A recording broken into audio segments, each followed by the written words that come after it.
Hello learners, नमस्कार। मैं वैद्य Chhagan Jangid, ESIC Delhi में सीनियर मेडिकल ऑफिसर के पद पर कार्यरत हूँ। एनआईओएस में आपका स्वागत है। आज का विषय है पंचकर्म के सिद्धांत। हम सब जानते हैं आयुर्वेद जीवन का ज्ञान है, ना केवल चिकित्सा शास्त्र।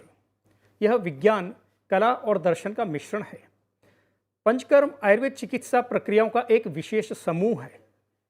शरीर से विषाक्त पदार्थों को दूर कर शरीर को स्वस्थ स्थिति प्रदान करने में यह उपयोगी होता है। शरीर की शुद्धि करना, पाचन और चयापचय प्रक्रियाओं में सुधार लाना, यही इसका एक उद्देश्य होता है। पंचकर्म का अगर हम परिभाषा देखें तो पंच का अर्थ है पांच और कर्म का अर्थ है प्रक्रियाएं। यानी पंचकर्म का मुख्य अर्थ हुआ शरीर की आंतरिक शुद्धि के लिए उपयोग की जाने वाली 5 चिकित्सा प्रक्रियाओं को एक साथ लाना। यह मूल रूप से एक शारीरिक स्रोतस शुद्धि विधि है। यहाँ स्रोतस के बारे में हम आगे के चैप्टर में जानकारी लेंगे, जो औषधीय चिकित्सा के लिए बेहतर उपलब्धता यानी बायो अवेलेबिलिटी प्रदान करता है। इसके अतिरिक्त यह दोषों की साम्यता को भी बनाए रखता है। यानी हमारा शरीर जो है ये 3 दोषों से मिलकर बना हुआ है, वो है वात, पित्त और कफ। जब यह अपने रेशियो से इम्बैलेंस हो जाते हैं, यानी जब इनकी साम्यता असाम्यता में बदल जाती है, तभी इसको व्याधि अवस्था बोलते हैं। और उसको सही करने का कर्म पंचकर्म के माध्यम से हम करते हैं। आचार्य चरक, जो आयुर्वेद के 3 मुख्य हमारे ऋषिगण हैं, उनमें से एक, उन्होंने त्रिविध चिकित्सा के रूप में 3 चिकित्सा पद्धतियां बताई। उसमें पहला है निदान परिवर्जन, यानी जिस कारण से आपको व्याधि होती है उस कारण को आप दूर रखें, उस कारण से आप दूर रहें।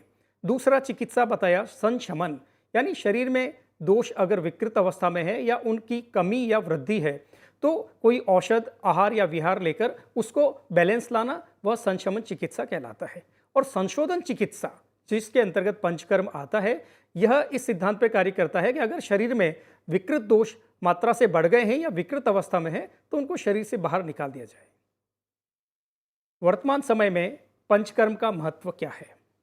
वर्तमान समय में यह विशिष्ट क्रिया पद्धति जो है वह चिकित्सकों द्वारा न केवल भारत में वरन संपूर्ण विश्व में बहुत ही प्रसिद्ध हो रही है। और ये 2 पक्षों पर काम करती है। पहला है संरक्षणात्मक और दूसरा है चिकित्सकीय। आयुर्वेद 2 सिद्धांत बताता है, स्वस्थस्य स्वास्थ्य रक्षणम और आतुरस्य विकार प्रशमनम। यानी जो व्यक्ति स्वस्थ है वह स्वस्थ रहे, और अगर किसी कारण से वह बीमार पड़ गया तो उसकी व्याधि का उपचार करना। इसके अतिरिक्त जो लोग लंबी पुरानी बीमारियों से ग्रसित होते हैं, उनके जीवन स्तर के सुधार के लिए भी पंचकर्म बहुत उपयोगी साबित होता है। यह किस सिद्धांत पे कार्य करता है? तो आचार्य चरक ने एक सिद्धांत दिया है, श्रोतोमयम ही पुरुषः। हमारा जो शरीर है यह स्रोतसों से मिलकर बना हुआ है।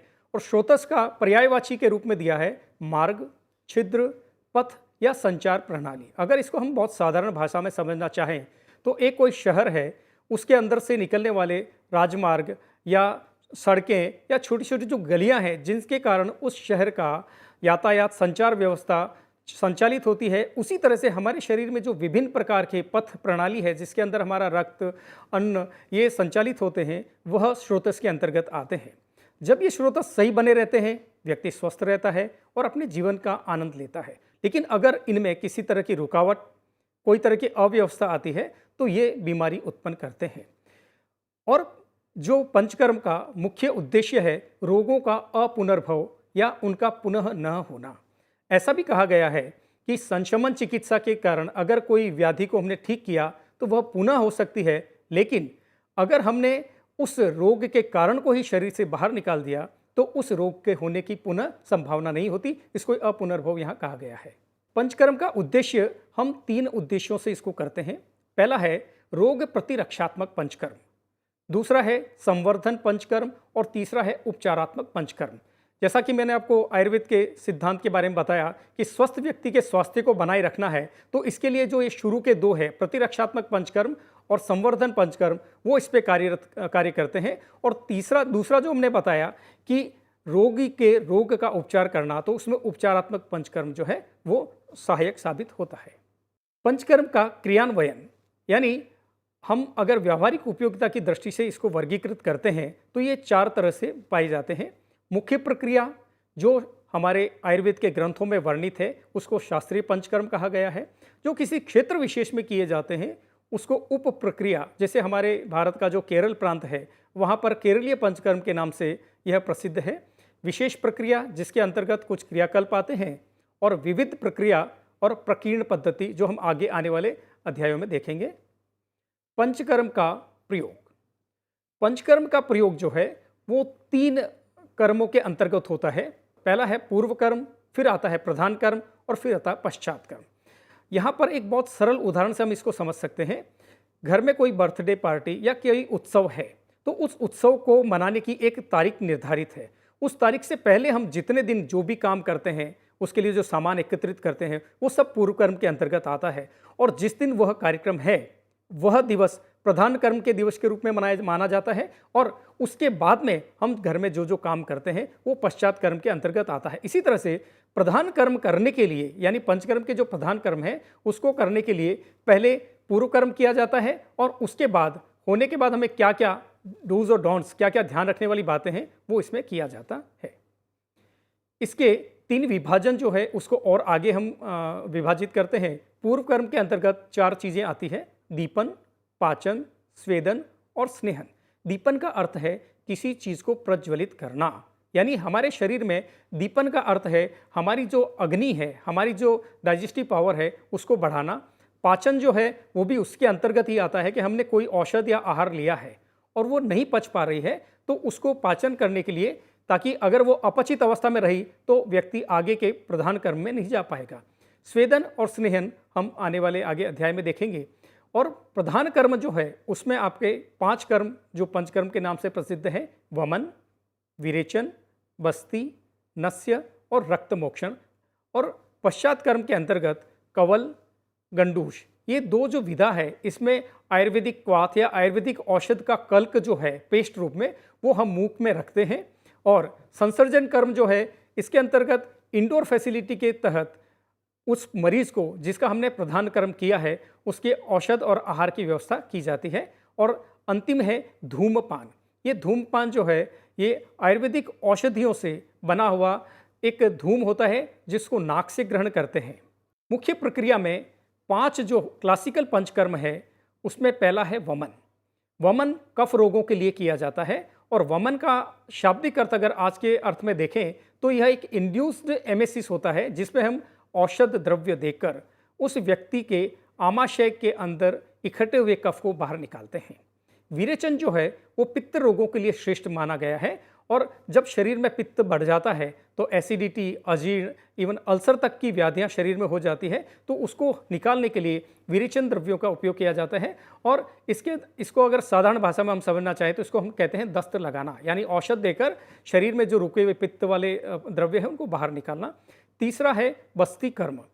बस्ती को वात रोगों के लिए सर्वश्रेष्ठ माना गया है, और ये पक्वाशय ग्रंथ जो हमारा एरिया है जहाँ पर वात प्रधान रूप से पाया जाता है वहाँ उन रोगों को शमन करने के लिए ये काम आता है। नस्य कर्म जो है वो हमारा जो ग्रीवा का भाग है, गर्दन और ऊपर का जो शीर्ष का भाग है, उसके अंदर जो भी दोष, जो भी व्याधियां हैं उनको दूर करने के लिए नस्य कर्म का उपयोग किया जाता है। और इसके अंतर्गत हमारा जो नासा द्वार है इससे औषध को प्रयुक्त कराया जाता है। और अंतिम और 5वां जो है वो है रक्त मोक्षण, जो शरीर में रक्तगत और अन्य कई व्याधियों के लिए उपयोगी होता है। उप प्रक्रिया जो केरलीय पंचकर्म है इसके अंतर्गत सुख, स्नेहन और स्वेदन। यहाँ सुख शब्द का अर्थ यह है कि जो आसानी से किसी भी व्यक्ति को हम करा सकते हैं। पिंड स्वेद, यह एक तरह की स्वेदन की प्रक्रिया होती है जिसमें औषध को पिंड के स्वरूप में उपयोग करके शरीर में से स्वेद को बाहर निकालना, यानी पसीने को बाहर निकालना होता है। सर्वांग धारा, पूरे शरीर में ऊपर से एक नियमित ऊंचाई से शरीर पर, चाहे वो तेल हो, तक्र हो यानी छाछ, या दूध हो, या साधारण क्वाथ को शरीर के ऊपर एक निश्चित ऊंचाई से गिराना, ये सर्वांग धारा कहलाता है। और वही जब एक निर्धारित हमारा जो सिर का रंध्र है जहां हम टीकी लगाते हैं, यहाँ पर जब वो शिरोधारा को हम नियमित रूप से गिराते हैं तो उसको शिरोधारा कहते हैं। और एक बात यहाँ मैं बताना चाहूँगा कि ये शिरोधारा जो है ये पूरे विश्व में आयुर्वेद के एक सिंबल के रूप में बहुत प्रचारित किया गया है। हम भारत में भी देखते हैं कि बहुत सारे चिकित्सक अपने क्लिनिक के लिए अगर कोई चित्र उपयोग करते हैं नहीं करते हैं, लेकिन ये शिरोधारा का जो है वो सबसे ज़्यादा उपयोग किया जाता है और ये मानस रोग, अनिद्रा, इस तरह की व्याधियों में ये बहुत कारगर साबित होता है। तीसरा है, इसके बाद आता है शिरोबस्ती। शिरोबस्ती के अंतर्गत सिर के ऊपर एक चमड़े की या इस तरह का जो मटेरियल जिसमें से पानी तेल बाहर ना निकले, एक कैप बना के सर पे लगाते हैं और उसके अंदर औषधीय युक्त द्रव्य या तेल या स्नेह द्रव्य उसमें भरकर उसको सर पे रखते हैं, जिससे हमारे सिर में, चूंकि हम जानते हैं कि हमारी जो 5 ज्ञानेंद्रियां हैं उसमें से 4 ज्ञानेंद्रियां और हमारी त्वचा तो चूंकि सारी ज्ञानेंद्रियों के साथ ही है, तो ये पांचों ज्ञानेंद्रियों पर काम करने के लिए सर्वश्रेष्ठ माना जाता है।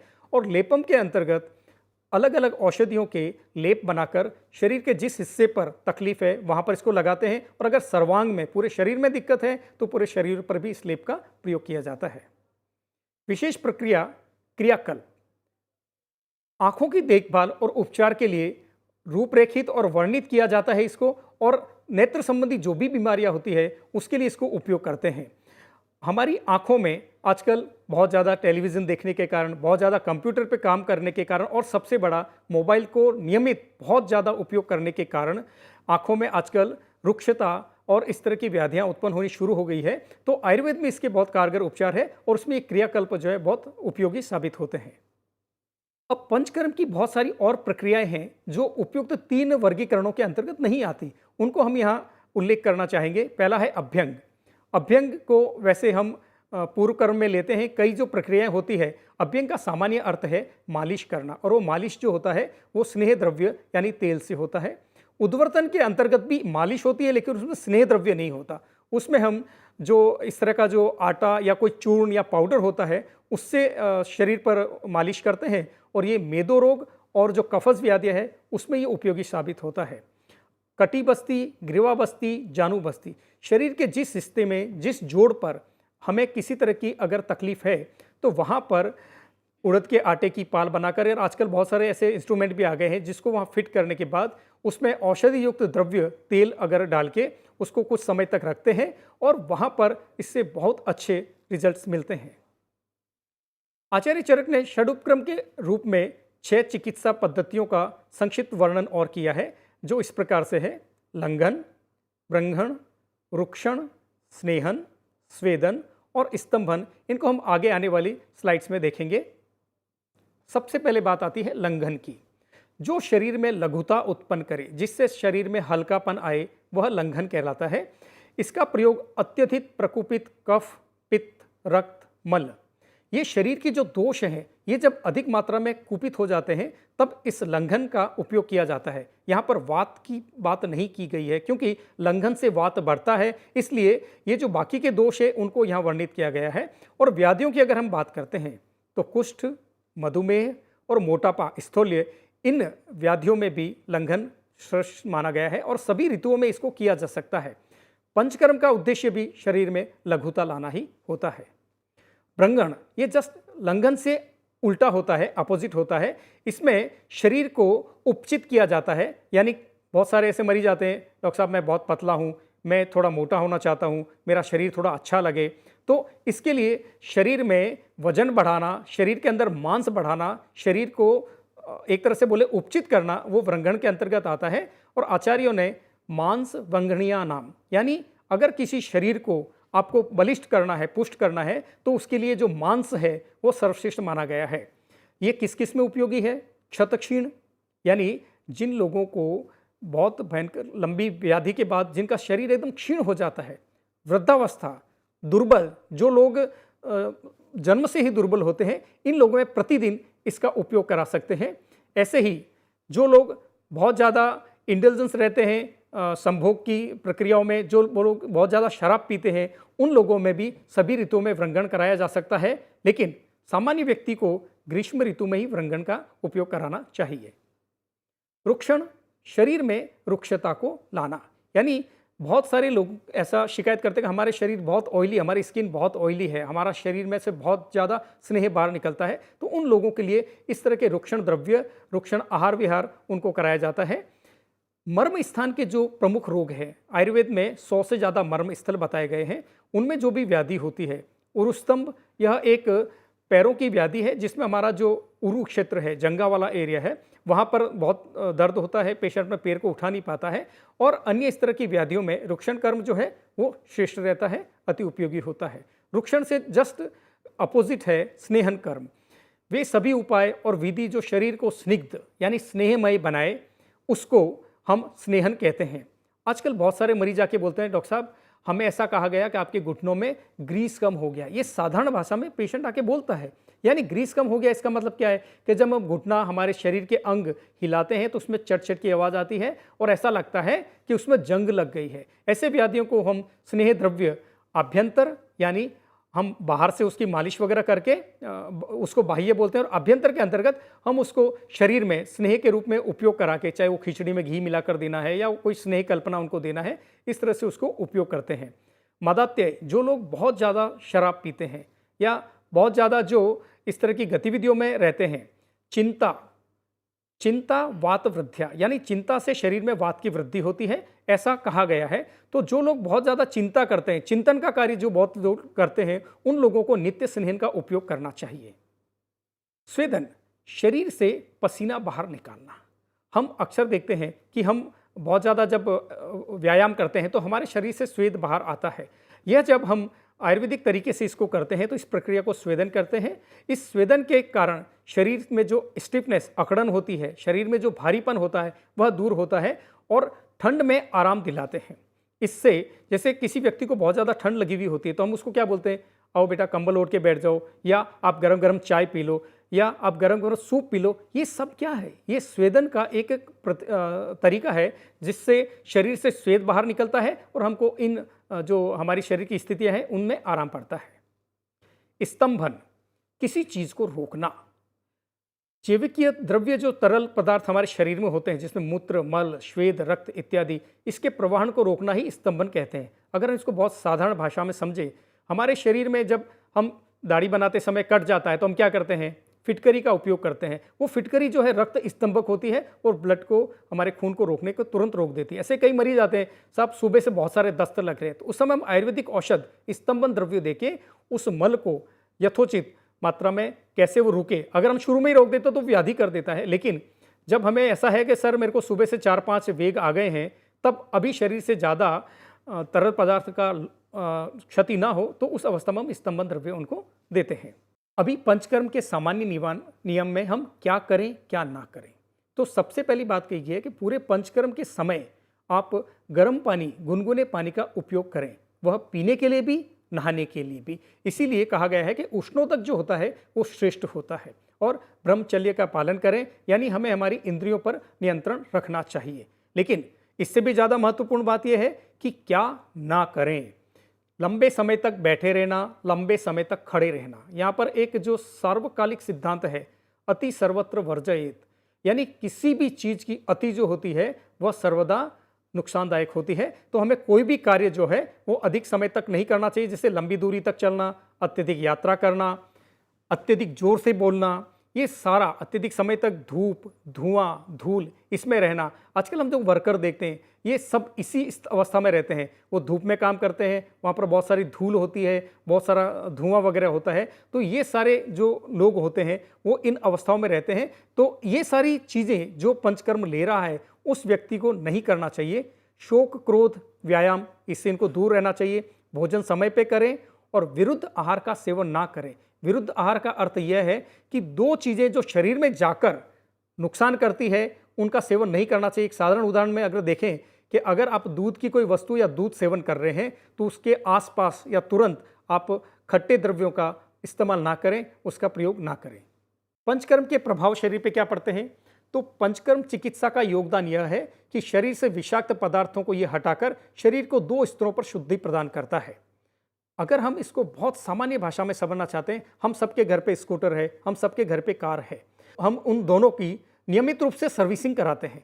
पंचकर्मा जो है यह हमारे शरीर की एक सर्विसिंग है, जिसके अंतर्गत हमारे शरीर के अलग अलग पुर्जों में जो दोष उत्पन्न हो गए हैं, जो दोष वहाँ पर जमा हो गए हैं, जो विषाक्त द्रव्य जमा हो गए हैं, जो शरीर में नहीं रहने चाहिए और समय पर बाहर निकल जाने चाहिए, उनको बाहर निकालने का एक तरीका मात्र है। तो प्रथम जो इसका स्तर है वह है सकल, यानी संपूर्ण शरीर पर जो कार्य करता है और संपूर्ण शरीर से जो दोषों को बाहर निकालता है उसको सकल, ऐसा हम प्रथम स्वरूप में बोलते हैं। और दूसरा है सूक्ष्म स्तर। सूक्ष्म स्तर पर जो ये पंचकर्म काम करता है वह शरीर की कोशिकाओं और कोशिका झिल्ली और अणुओं के स्तर तक ये शुद्धि का कार्य करती है, जहाँ पर अभी तक विज्ञान को पहुँचना है। आयुर्वेद ने ये सिद्धांत बहुत पहले से प्रतिपादित किया था। आज का साइंस अभी उन सिद्धांतों से काफ़ी दूर है, यानी पंचकर्म की जो प्रक्रियाएं हैं वो मॉलिक्यूलर लेवल तक कार्य करती है। इस प्रकार की शुद्धि से जैविक प्रणाली को तेजी से सामान्य स्थिति में आने में और शरीर को नवीनता प्राप्त करने में सहायता मिलती है। जैसे सर्विसिंग के बाद हम देखते हैं कि हमारी गाड़ी एकदम चमकने लगती है, हमारी गाड़ी पहले से अच्छा माइलेज देती है और बहुत अच्छे से चलती है। वही हमारा शरीर भी एक मैकेनिकल मशीन है जो पंचकर्म के कारण उसकी हम सर्विसिंग करते हैं। इस चिकित्सा पद्धति के बाद प्रयोग किए जाने वाली औषधीय चिकित्सीय प्रभाव प्राप्त करने में भी मदद मिलती। यानी इसको हम एक बहुत साधारण उदाहरण से समझे। हमारे पास एक कपड़ा है और उसको हम कोई रंग देना चाहते हैं। अगर वह कपड़ा मैला है तो उस पर वो रंग कभी भी अच्छे से नहीं आता है। तो उस कपड़े पे रंग चढ़ाने से पहले, ऐसा आचार्यों ने इस पंचकर्म के चैप्टर में लिखा है, उस कपड़े के पहले हम मैल को निकालते हैं और जब वह कपड़ा एकदम साफ हो जाता है उसके बाद वह यथोचित रंग लेता है। इसी तरह से हम शरीर में कोई तरह की औषध प्रयोग करवाना चाहते हैं तो उसके लिए ये आवश्यक है कि शरीर पहले शुद्ध हो और उस शुद्धता के लिए हम पंचकर्म का प्रयोग करते हैं। हम दैनिक जीवन में भी पंचकर्म का प्रयोग करते हैं, लेकिन हम अनभिज्ञ हैं।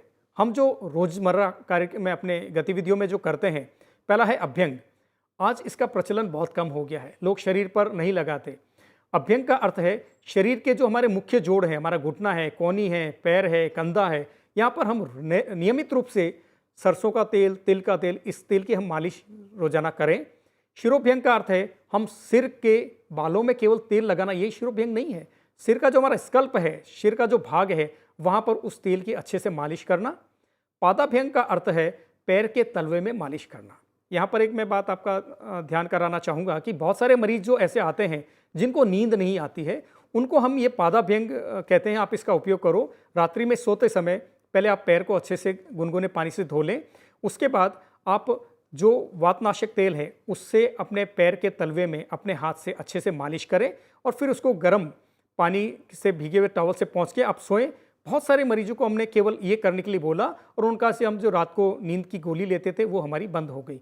उद्वर्तन हम पढ़ चुके हैं, पाउडर से शरीर पे मसाज करना।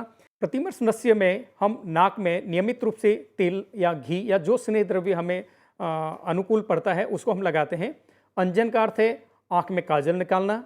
गंडूश का अर्थ है गार्गलिंग करना। ये साधारण गार्गलिंग नहीं है, ये आयुर्वेदिक क्वाथ या आयुर्वेदिक औषधि युक्त पानी से हम इसका गार्गलिंग करते हैं। धूमपान, ये मेडिकेटेड फ्यूम्स होते हैं जो हम नस्य का जो कर्म होता है उसके बाद और वमन कर्म के बाद हम मरीज को धूमपान कराते हैं। कर्णपूरण के अंतर्गत हम कान में तेल डालते हैं, जो आज बिल्कुल ये प्रथा देखने में बहुत कम हो गई है। पंचकर्म की कार्मुकता ऐसा है कि ये शरीर के मलों को दूर करके शरीर में से जो हमारे अनुपयोगी पदार्थ है उनको बाहर निकालता है। सूक्ष्म और स्थूल स्रोतों को ये साफ करता है, जिसके कारण शरीर के जो हमारे ऊतक है, टिश्यू है, उनको रिपेयर होने में, मरम्मत होने में कम समय लगता है और हमारा शरीर का पोषण होता है। असमय में जो बुढ़ापा आता है वो रुकता है। शरीर और मन दोनों स्वस्थ रहते हैं। औषधियों की जैव उपलब्धता को ये बढ़ा देता है, यानी जब शरीर शुद्ध होता है तो औषधियाँ जल्दी और शीघ्रता से अपना कार्य करती है। यह आंतरिक शुद्धि स्थायी और चिरस्थायी परिणाम देती है। यानी ऐसा बोलते हैं कि एक बार आपने पंचकर्म कराया तो आप लंबे समय तक या बहुत लंबे समय तक आप स्वस्थ रह सकते हैं, बिना किसी बीमारी के आप समय निकाल सकते हैं। पंचकर्म के लाभ क्या है?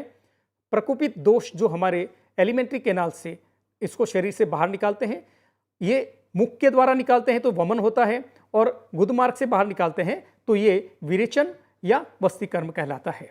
रोग ठीक हो जाते हैं, स्वास्थ्य की पुनः प्राप्ति होती है, संवेदनीय स्थान, मन, बुद्धि और वर्ण स्पष्ट होते हैं। हम कई लोगों को देखते हैं और हम उन पे कटाक्ष करते हैं, अरे अब तो तुम बहुत अच्छे लग रहे हो, क्या किया? तो वो बोलता है कि मैं पंचकर्म करा के आया हूँ। शारीरिक बल इससे बढ़ता है। व्यक्ति में बुढ़ापे के लक्षण जल्दी नहीं दिखते, लंबे समय तक स्वस्थ जीवन रहता है। शरीर बीमारियों से दूर रहता है, प्रतिरोधक क्षमता बढ़ती है, शरीर का पोषण होता है और हमारा तंत्रिका तंत्र जो है वो पुनर्जीवित होता है। मित्रों, अभी इस अध्याय में हमने ये पाया कि पंचकर्म का सामान्य अर्थ है 5 कर्म, जिसका उद्देश्य शरीर को सफाई करना है, शरीर को साफ करना है। और अगर हम साधारण भाषा में देखें तो हमारी शरीर रूपी जो मशीन है उसका हमें जो रियल में हम रेगुलर लेवल पे हम जो इसका मेंटेनेंस करते हैं, इसका हम जो सर्विसिंग करते हैं वही होता है। तो पंचकर्म के इस अध्याय से आपने सीखा है कि हम नियमित रूप से पंचकर्म का अगर सेवन करते हैं, योग्य चिकित्सक के पास, योग्य किसी अस्पताल में जाके, तो हम लंबे समय तक स्वस्थ रहते हैं। और यही हमारे जीवन का उद्देश्य है कि अगर हमें स्वस्थ है तो हम शरीर के जो 4 पुरुषार्थ हमें बताए गए हैं, धर्म, अर्थ, काम, मोक्ष, इसका मूल ही स्वास्थ्य कहा गया है। और ये स्वास्थ्य प्रदान करने के लिए पंचकर्म से श्रेष्ठ कोई विधा नहीं है। तो हम पंचकर्म को अपनाएं। आज इस अध्याय के माध्यम से मैं यही संदेश आपको देना चाहता हूँ। धन्यवाद।